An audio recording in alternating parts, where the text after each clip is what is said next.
Please. Ay nagaliwa. Subong nga daw, Domingo, na unang nasa semana, March 17, 2013. Sa Japon, tulad sa Marso, ano siya ang tema na to, siya makita sa 1 Timothy 3:15 Japon, how we all to conduct ourselves in God's household. Ang title naton karon nga Domingo amo ang the spiritual family set up for a holy nation of people belonging to God. Makita na siya sa 1 Peter 2:9.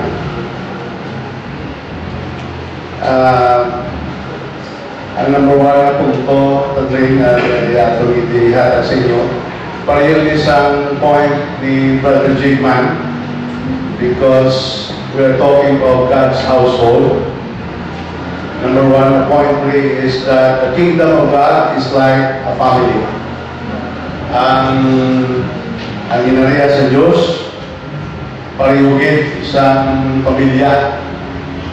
Makita niya sa Mark 3:35. Nagkasilita siya nga, whoever does God's will is my brother and sister and mother. Usaron pa nga ang kingdom sa Diyos tungod kay kita iyang mga inanak pagi kay Kristo Jesus. When a person is born of God, he is God's child. No? Isa na siya sa kita tanan nga natawo sa Diyos pagi sa pagbautiso o por kay Kristo Jesus, matawagin na kita nga children of God. So I will not dwell anymore so much on that discussion first.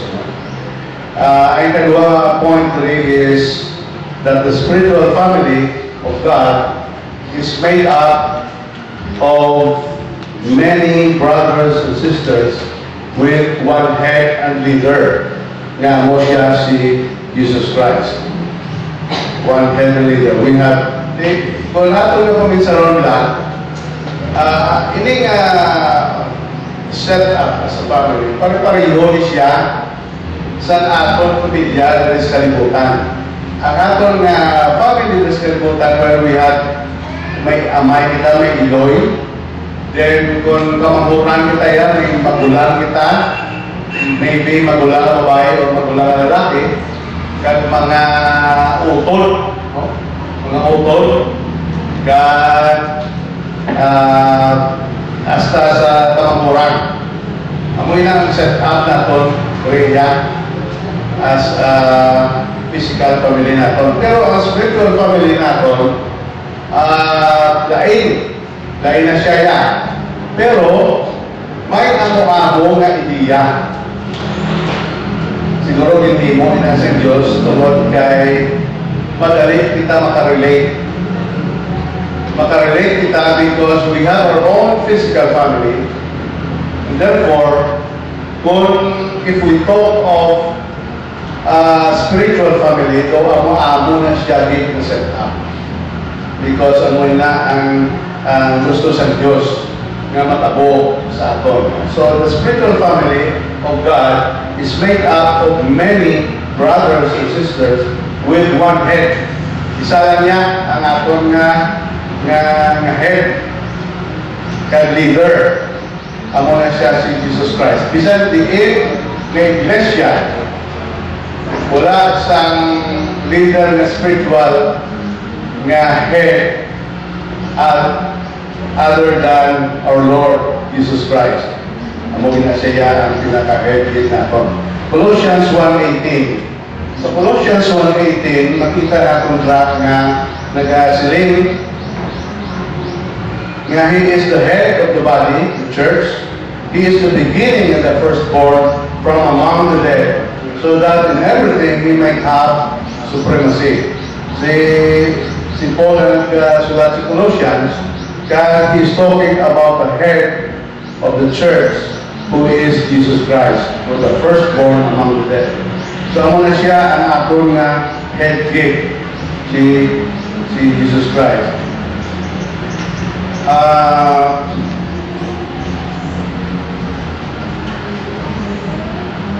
Ang ikatatlo na point, that's it, no? Ang ikatatlo na point is that the more mature brother and sister will take the responsibility to care for the younger children of God. Siyempre, sa atong physical family, say for example, kung ang imo amay ka iloy wala tira sa inyong palimalay, sino karoon ng in charge? Di ba kung sino magulang ako na siya in charge? Ako na siya ang magtindog nga amay-amay sa puluyan. O kung babae, ako na siya ang leader sa puluyan. Kung babae ang pinakamagulang. Ako na siya ang set-up man na itong direct, no? Sa 1 Timothy 5:17, nabutan nila na the elders who direct the affairs of the church. Ang mga elders ang mga nag-direct sa affairs of the church. In Acts 20, verse 28, nagasiling man na the elders are overseers of the flock, shepherds of the church of God. Ano ni siya ang mga ginatawag na elders? Ano ni siya?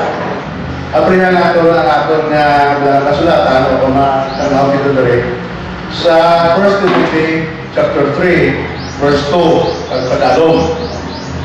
Kaya discuss, I know that Brother Jesse will be discussing this up later with us, but I would like us to have a sort of a view of what is about to happen. That kung anumang gate ang set up. Nabutan rin nga sa chapter 1 Timothy 3 to padalo, nga, now the overseer must be above reproach.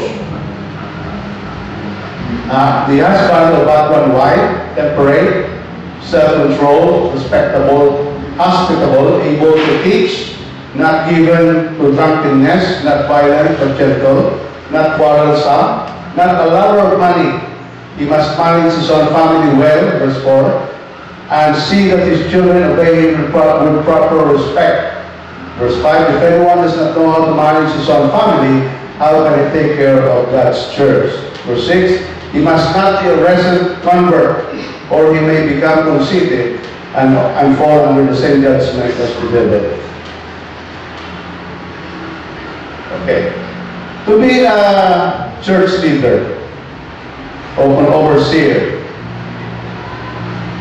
is a heavy responsibility because the church belongs to the living God. Hindi siya basta-basta pinili o kung gina-elect because they are popular. Kung nagabasi kita sa popularity, hindi siya ang dapat basihan sa atong pagpili sa isa ka overseer. Nor should they be allowed to push their way to the top. Nablang maging managil o kaya gusto mo mag-lead ka. No? Hindi. Instead, they should be chosen by the church because of their respect for the truth in what they believe and in how they live. Ang ila yang they should be chosen pagi sa ilang karakter kag kung paano ilang respeto ang kamaturan nga iya sa Diyos kag kung paano sila nagapakabuhi.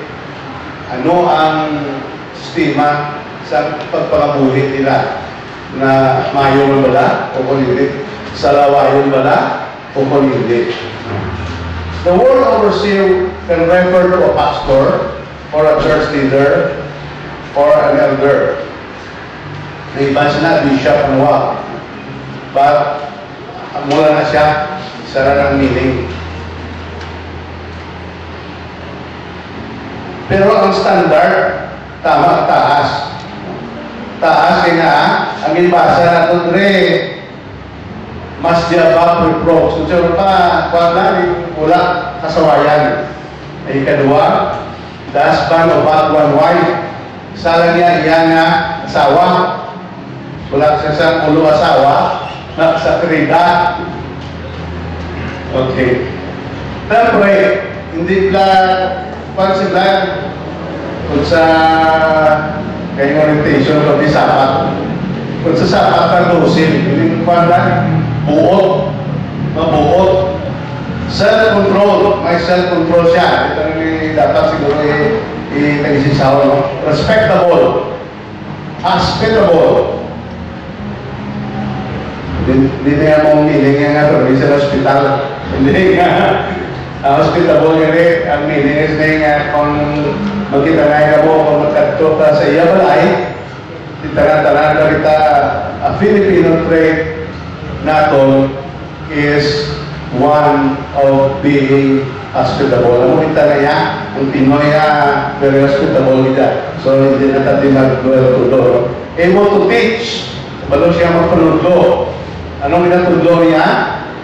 Ang mga pagtulunan. Kung saan pa, ang siya o kung nakatuon siya sa mayo sa sulatan. Able to teach, not given to drunkenness, di palaupo, not violent but gentle, not quarrelsome, hindi palaway, no? Not a lover of money, sa pagdating. Hindi siya lover of money. Ano ba yung nasiling ka sa love of money? Love of money is the root of all evil. He must manage his own family well and see that his children obey him with proper respect. So, kami nang i-manage, yung mayong iyang pamilya,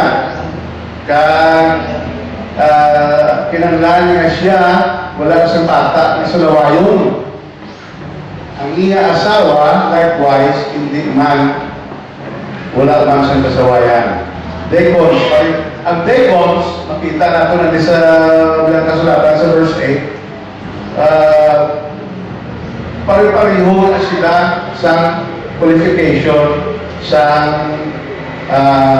overseers o elder o pastor. Karon mamangkot ko sa inyo, hindi ba lang ang qualification dapat lang sa mga leaders of church? Dapat lang malaling si Pastor Aro, talaga si Brad Pick lang yan, ang mga ang mahimo mag-possess sa sining mga qualities? Hindi. Dapat kita, tagsa-tagsa sa aton, should strive to possess these qualities. We should strive to possess these qualities. Kaya nga, sila sa aton ng Diyos, niya, I am the Holy God. Kaya in-expect niya kita to be holy as I am holy. Kaya kita man, tagsa-tagsa sa aton, should strive to become one which is worthy of His family. The list of qualifications for church office show a blameless and pure life and requires effort and self-discipline. Grabe din siya, no? Ilang disiplinahon na rin atong paglingon. That we must exert bidyas ang atong effort. New believers, ang mga bago nga believers natin, hindi dapat magpabilin nga new lang yapon. They should strive to learn. They should strive to learn sa life of Christ quickly, dasig, dalion, kabitsindihon mayo, kag magpagabuhi nga subong isa ka member nga nakatuon na natatuon mayo, no? They should become secure and strong in faith. No? Kag kung posible pa lamang after several years siguro of proving yourselves worthy, then pwede na kamo ka-serve. Hindi ko lang sila nga pila pa katuig na mag-serve mo, hindi. You can serve, nga ba't mo pa lang, kung magkikita tanan may inatagaan na sa Diyos sa aton nga, nila may mga inatagaan kita sa Ginoo, sa mga talents naton. Kung ano ang atong talents, amo na siya ang aton nga mangin obra diri sa iglesia, diri sa family of God. Kaya i-provide nato na o kung ibulit nato ina sa pagpatinag sa iglesia sa Diyos, the family, the spiritual family of God. Amo na siya ang atong nga dapat imuhon. Wala tayo pinapugtan na mangin officer ang pag-ulang na baptize. Tungkol kay Secretary Pablo, he must not be arrested and convert, or he may become conceited. But anong meaning sa conceited? Anong meaning sa conceited ka eh? Ha? Sobrang sa sarili. Masarap pa,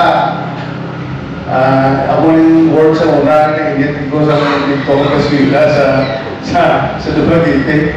Kasi lang nangyaya mga ilonggo, mga konsite. Tikalon, no, to na. Sila ito rin sa kasulatan, he must not be a resident convert or he may become conceited, base magpatikal kita, and fall under the same judgment as the devil. No?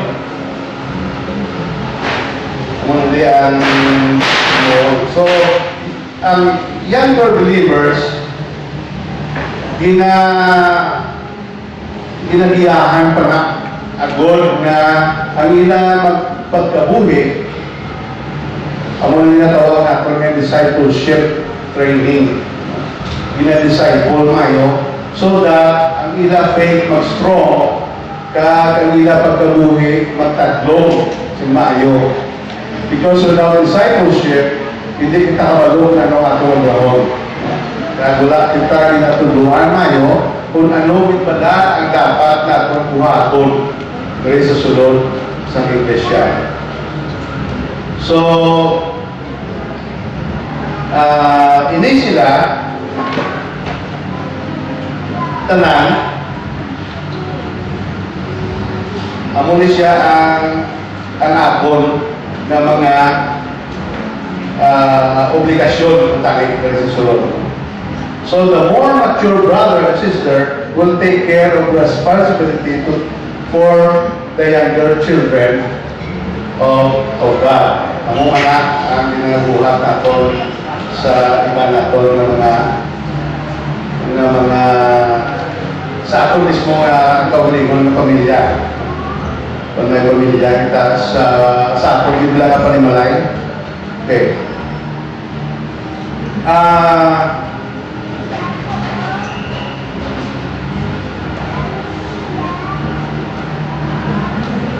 Nabutan nila sa Acts 20 verse 28 na the elders are overseers of the flock, shepherds of the church of God. Ang sila mga shepherds. Ang ginabuhat sa shepherd, ano yung pala? Amo ni siya ang nagagiya, amo ni siya ang nagapaaon, amo ni siya ang nagapainom sa mga oveha nila. Kung sayon pa, kung diri sa atong spiritual family, ang elders, ang obra nila sina amo ang magpakaon sa inyo sa message, magpakaon sa Word of God, magtudlo, kag kung ano pa man ang kinanglanon natong spiritual leaders sa church, guiding, teaching, kag buligan, kamo nga ma-increase ang ato ng faith to the Lord. Ginagayahan din mayo. Kag it is God who planned that certain members would have the responsibility to watch over the souls of other disciples. Makita nato na sa Hebrews 13:17. Hebrews 13:17 nagasiling nga kung ang aton nga shepherds o kung ang aton nga pastors nagatumang sa ilang responsibilidad to watch over the souls of other disciples, ginaabalaan kita sa Hebrews 13:17 nga ma-obey. Anong imuhon natin as members? We should obey our leaders and submit to their authority. They keep watch over you as men who must give an account. Obey them so that their work will be a joy, not a burden, for that will be of no advantage to you. So obey.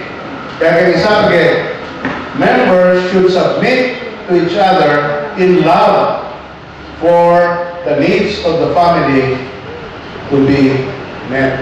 Ang goal nga naglang ginasiling nga mag-submit kita sa isa kag isa in love.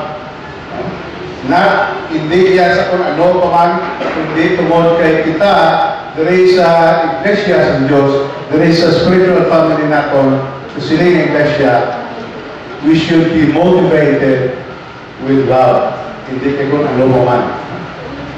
Pagigugma mo ang pabigay kag pamibabaw diri sa aton. Plano niya sa aton Diyos to have this kind of setup. Kag sa silingan nga setup, kita dapat mag-strive kita to know first, to know one another. Amo na nga may mga activities kita kami sa church nga ang purpose na is getting to know each other so that we can bond together as brothers and sisters in Christ. Kita tanan nga ari kita sa spiritual family amo na ang aton nga obrahon. Pero may question. Kagamoy pero binangat kung ginapadupot sa ulo sa ginadeside ko naton. Ang question nga paano na lang gabi ang tanawon galit naton amo ang aton mga leaders dere to church specifically.